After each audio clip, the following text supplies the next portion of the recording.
The True Love Quandary, Book 1 of the Fluctsonas series. Narrated and created by me, Gregory Venvonis. Scenes in this story are told in real-time format and are divided by character point of view and titles for each scene.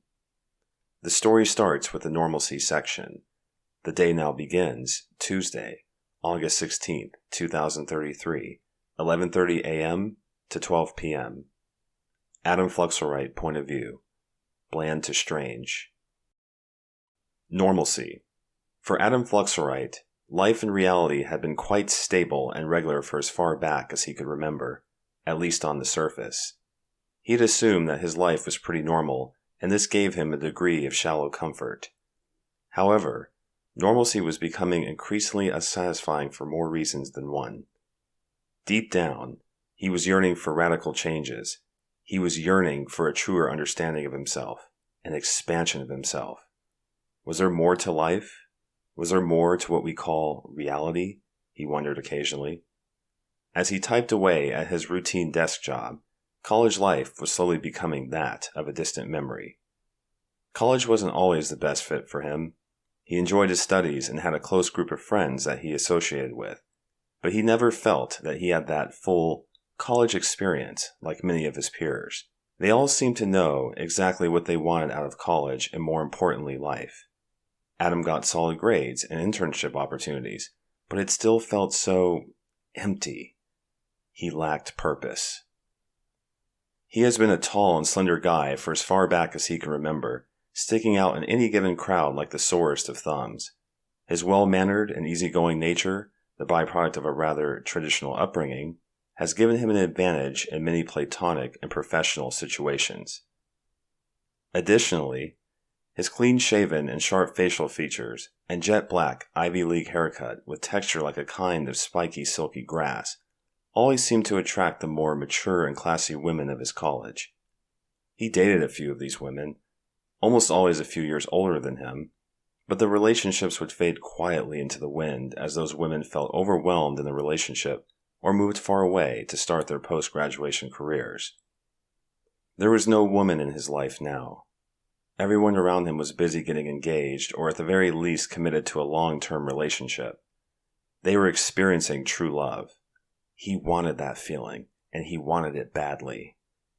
True love was an experience that had been evading him ever since he could remember. Something deep-seated about his personality seemed to always turn women away in the end.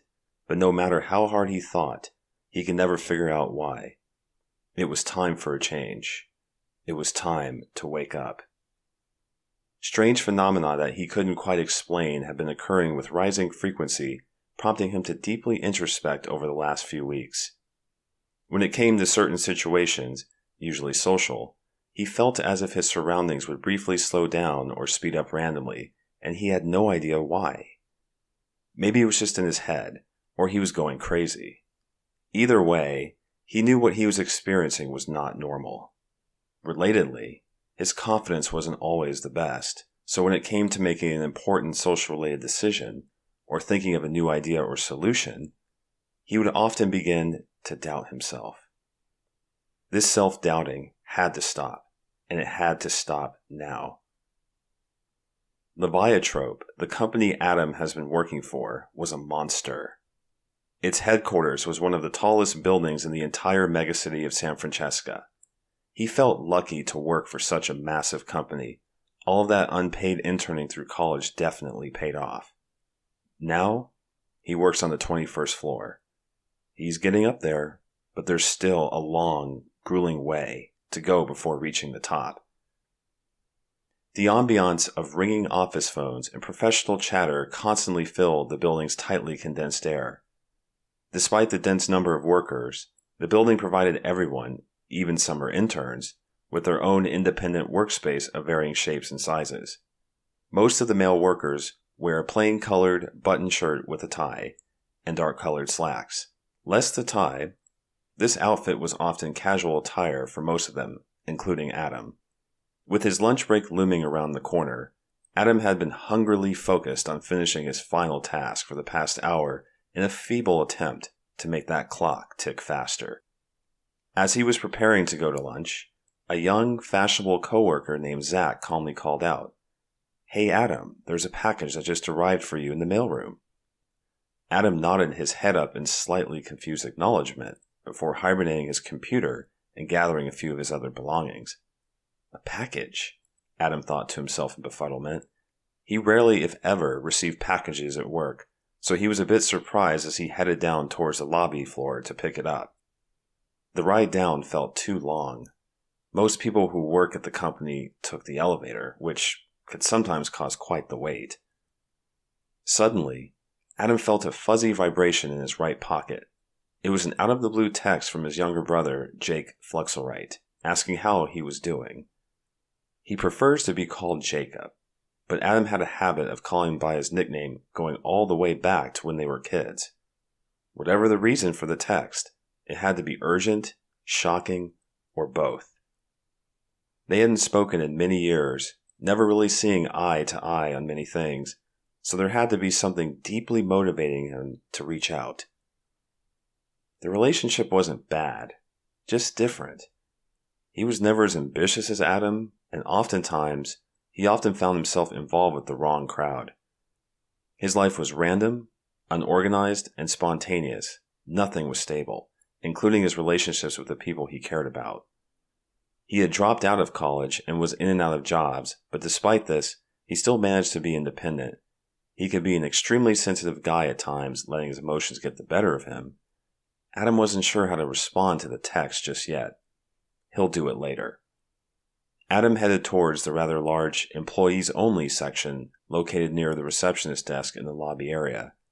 He passed by one of the receptionists, Betty, whom he was fond of when he first started working at the company. Unfortunately, she is married.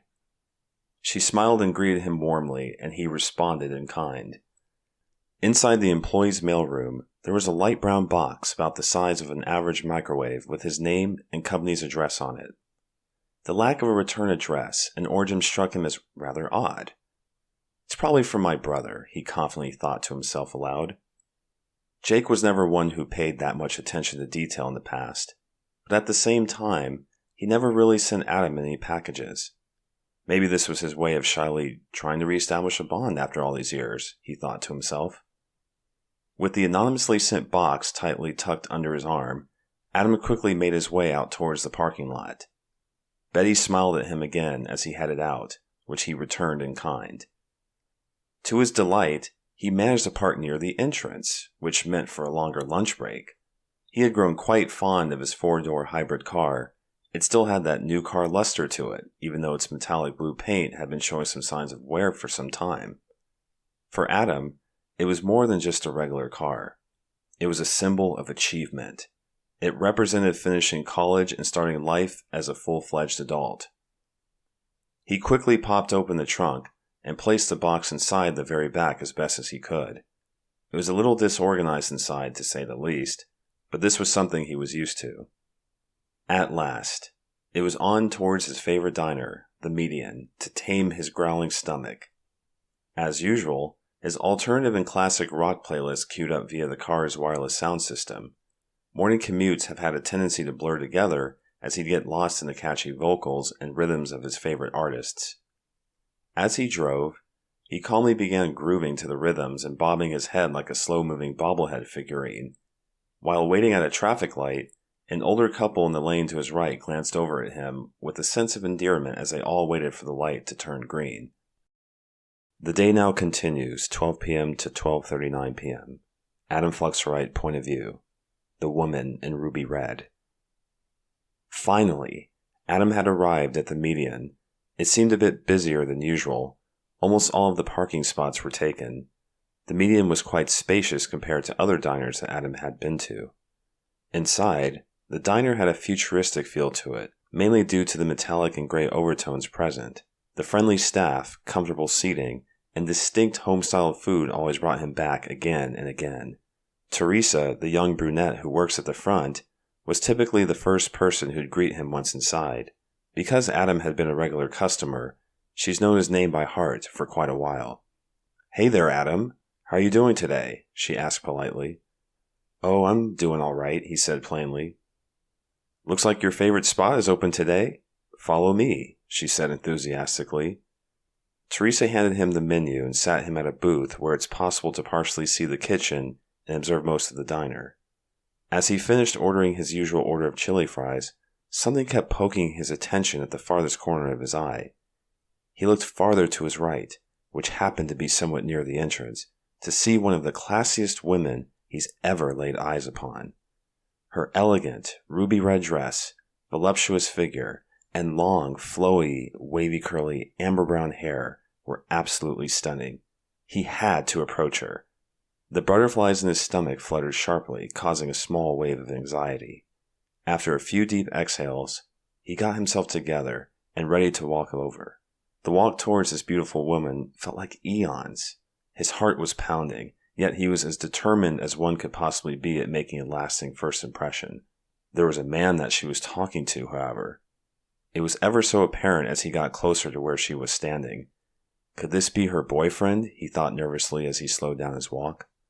Curiously, upon further inspection, the man seemed quite familiar to Adam. The man reminded him of Matt Price, the one person Adam envied at college. It's hard to believe that he'd be in a diner talking to this beautiful woman of all things, but stranger things have happened. Before Adam could get a clear and definite look at the man's face, she and the man finished talking, and the man quickly headed for the exit. There she was, standing all by herself. She looked so shy, innocent, and sweet. It was almost as if she was emanating an aura of pureness and femininity that impacted him on a visceral level. Before long, she was directly in front of him, and he began to introduce himself. Excuse me, miss? I was sitting at the table across the way over there, and I just couldn't help but notice your positive and elegant vibe. I just had to come say hi to you. Aw, thank you. My name is Adam. What's your name? Maria. It's an absolute pleasure to meet you, Maria. Nice to meet you too. Oh, yeah, there was a man talking to you just a second ago. He reminded me of this guy I knew from college. You know him? Yeah, his name is Matt. Matt Price? Yeah. Seriously? I can't believe it. I know him pretty well, actually. We went to the same college. That's so crazy. Really? That's interesting. Yeah, I know. What are you doing now? Nothing, just here on my lunch break. I'm actually on mine too, and I just ordered my food a few minutes ago. You should join me. Okay. Following a quick surge of optimism, he began leading Maria to his booth and walked as if he owned the place. Teresa handed her a menu on the walk over with a friendly smile. There was a bunch of food crumbs scattered on the side of the otherwise shiny booth seat from the previous customer. He quickly wiped them off with his hand before offering her to take a seat. She found this a little bit odd, but chivalrous nonetheless. Lunch breaks weren't too long for Maria, as there were always plenty of customers waiting for her at work. Therefore, a crouton green salad was sufficient enough. After placing her order, Adam quietly restarted the conversation. So are you from around this area? Oh no, I actually grew up in the southeast. Wow, you're a long way from home. Did you come here for school or something? Yeah, cosmetology, and a change of scenery, I guess. I love my family with all my heart, but I felt that I needed to be on my own for a little while, so I could continue growing as a person. I completely understand how you feel. You know, my dad was in a similar situation in his early 20s. His mother, Greta, was really attached to him, but he felt that it was time to spread his wings and leave home. She was crying and begging him not to move away, but deep down, she knew it was best for the both of them for him to go. It was extremely difficult for him to move, but he finally grew the courage to take the final step. He told me that she had a really bad case of empty nest syndrome after he left, but thankfully she was able to get over it as she started to get grandkids. He ended up starting his own art tutoring business shortly after he left home. This is how he met my mother, actually. She was a client of his. Who would have known, huh? Oh my gosh, that's so wonderful. I'm a big believer in following your dreams. So am I. Do your parents still make art together? They do. In fact, they still have the original vase they made together when she was still his client. Aw, that's so sweet. It is. It definitely is. I'd like to have that kind of love for myself one day. Oh, me too. In the midst of their conversation, a tall and lanky waiter with hair resembling a silver-like, platinum blonde-colored whirlwind brought their food to the table. He looked to be in his early 20s, and his overall presentation was a little disorganized. He was moving around really fast like he was running out of time. As he put the plates down on the table, they slid an unusual distance towards Maria and Adam, as if they were slightly pushed by the wind. It was Sky's very first day on the job, so he gave off a rather timid vibe, but their bright, inviting smiles made the service a lot more comforting for him. A veil of confidence came over his face shortly before speed-walking back towards the kitchen to retrieve other customers' orders. After Sky left, Adam and Maria resumed talking. "How's the salad?" "I like it. It has a nice crunch to it. Did you come out to this area for school as well?" "Pretty much. I always wanted to live out here, and I thought that there would be a lot more opportunities available to me. Turns out I was right. I like this area a lot. The people have been absolutely great to me, and the scenery is amazing. I also work for a really large company that has its main headquarters here." "So you knew Matt back in college?" "Yeah, well, not really. I talked to him a few times, maybe once or twice.